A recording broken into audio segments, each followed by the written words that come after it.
So there he goes again.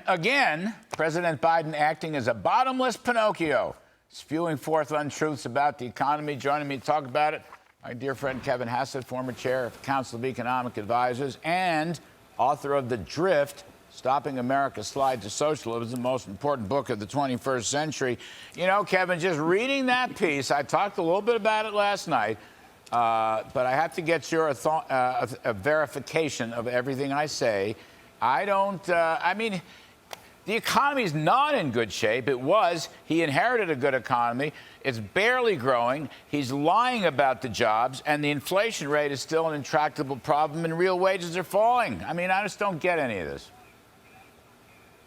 Yeah, you know, and you remember back when Bill Clinton first won, then we had James Carville talking about it's the economy, stupid. And the accusation back then was that George Herbert Walker Bush was speaking nonsense about the economy. He was denying that there was a recession. And there was a little bit of truth to that. Well, the fact is that Joe Biden is, as you're saying, setting an all-time award for Pinocchios. The thing that strikes me the most of the data right now is that we've had 25 months in a row where average hourly earnings have declined, because inflation is going up faster than people's wages. That's the worst 25-month period in recorded U.S. history.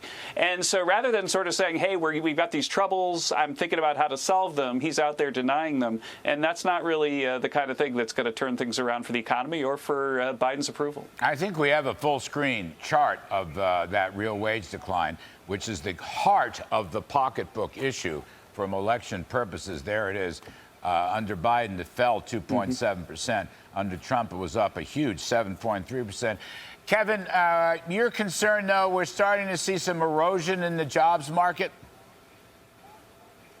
Yeah, that's right. You know, you and I have for years and years said that there's a simple rule of thumb that when initial claims for unemployment insurance are above about 250,000, that's a sign that you're crossing over into a recession. Now, you got to adjust for population a little bit, but initial claims just spiked to 260,000, and it doesn't look like a blip because there are a couple of things that we get that are other than claims that tell us about layoffs. Like, so for example, there's this thing called the WARN Act where you have to tell people if you're going to have a large-scale layoff at least 60 days ahead of time. And the WARN Act warnings are through the roof. And so right now it looks like the claims are heading into recession territory, and that the recession that everybody's been expecting for the second half of the year is really starting to be visible in the data, sadly. And what are the challenger layoffs looking like? Because that's sometimes a good leading indicator of actual business. Yeah, you know, if you look at the challenger layoffs, that they're just like going straight up like that, as are the WARN Act warnings. And there's a very high correlation of those things with future claims for unemployment insurance, because like if you warn people we're going to lay you off in 60 days, then 60 days from now, all of a sudden there are a lot of layoffs. You know, it's not rocket science. And so absolutely, you know, Biden needs to start to be thinking about, well, what are we going to do if the economy's not strong? How are we going to fix it? Of course, he won't have very good ideas about that. But to be in denial, I think, is a big mistake for him politically. Well, he'll suggest more spending and and higher taxes. You got to get those rich people. The rich people are causing all the malaise in the economy. Kevin, what should the Fed do next week, in your judgment?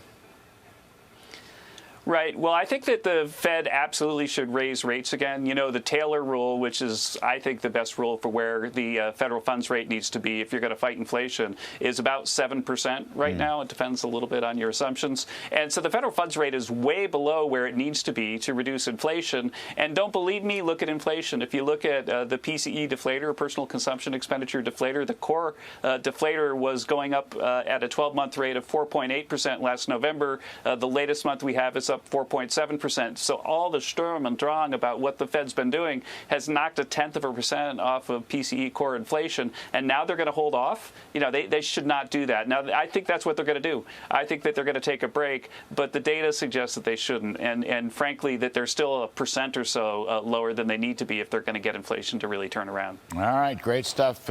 Kevin Hassett, folks. Best of the best. Good to see you.